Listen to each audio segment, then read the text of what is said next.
Assalamualaikum warahmatullahi wabarakatuh. Halo sahabat beriman. Tahukah kalian kenapa Nabi Muhammad SAW tidak pernah mengumandangkan azan? Dan apa alasannya beliau tidak pernah azan? Jika Rasulullah mengumandangkan azan, apa yang akan terjadi? Tonton terus video ini sampai selesai agar kalian tidak gagal paham.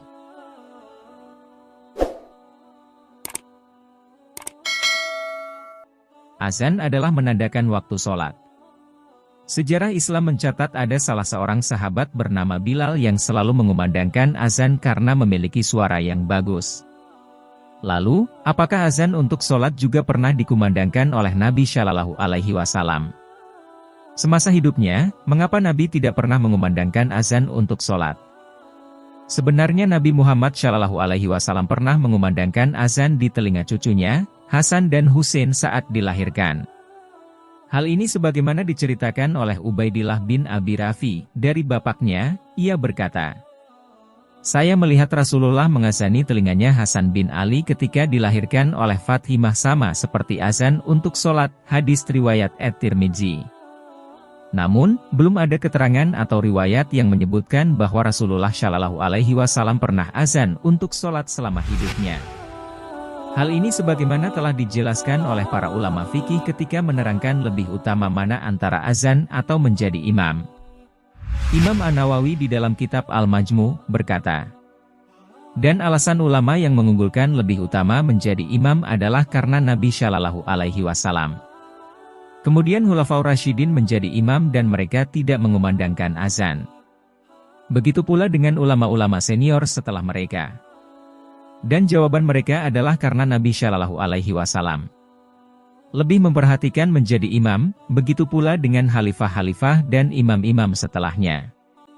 Mereka tidak mengumandangkan azan disebabkan mereka sibuk dengan urusan umat muslim yang tidak bisa digantikan dengan selain mereka.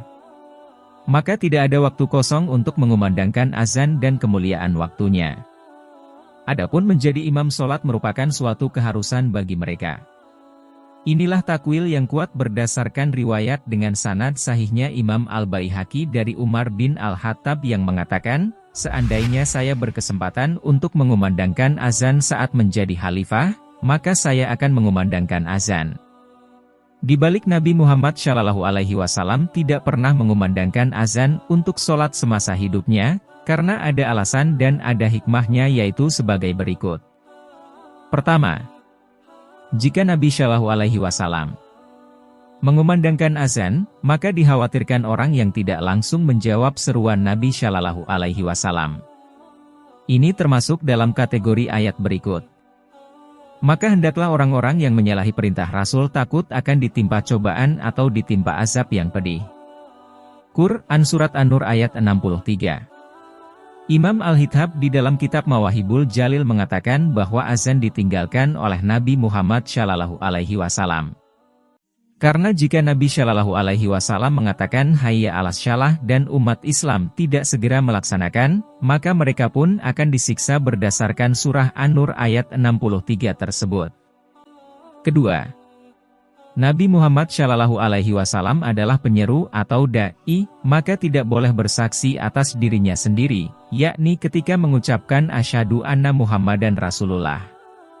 Ketiga, jika Nabi Muhammad mengumandangkan azan dan sampai pada lafaz asyhadu anna Muhammadan Rasulullah, maka di sana seakan ada pemahaman bahwa ada nabi selain dirinya. Keempat, azan itu yang tahu pertama kali lafaznya adalah di dalam mimpi sahabat Rasulullah, yakni Abdullah bin Zaid, bukan di dalam mimpi Nabi sendiri. Oleh karena itu, beliau mewakilkan kepada selain beliau untuk mengumandangkan azan. Kelima, kesibukan dan sempitnya waktu Rasulullah untuk bisa mengumandangkan azan sholat. Hal ini sebagaimana diterangkan oleh Imam Al-Bahuti dari Madzhab Hanbali di dalam kitabnya Kashful Kana. Beliau berkata, sungguh Nabi Muhammad Shallallahu Alaihi Wasallam dan para khalifah setelahnya tidak berkuasa, berkesempatan, mengumandangkan azan, sholat, adalah karena sempitnya waktu mereka untuk melaksanakan hal itu. Itulah beberapa alasan dan hikmahnya kenapa Rasulullah tidak pernah mengumandangkan azan untuk sholat selama hidupnya. Wa'allahu a'lam bishawab. Barang siapa yang mengerjakan kebaikan seberat zarah pun, niscaya dia akan melihat balasannya. Quran Surat Al-Zalzalah ayat ke-7.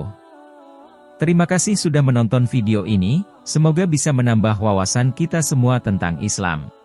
Jangan lupa subscribe, like, komen dan share ke teman-teman kalian, agar teman-teman kalian tahu apa yang kamu tahu. Assalamualaikum warahmatullahi wabarakatuh.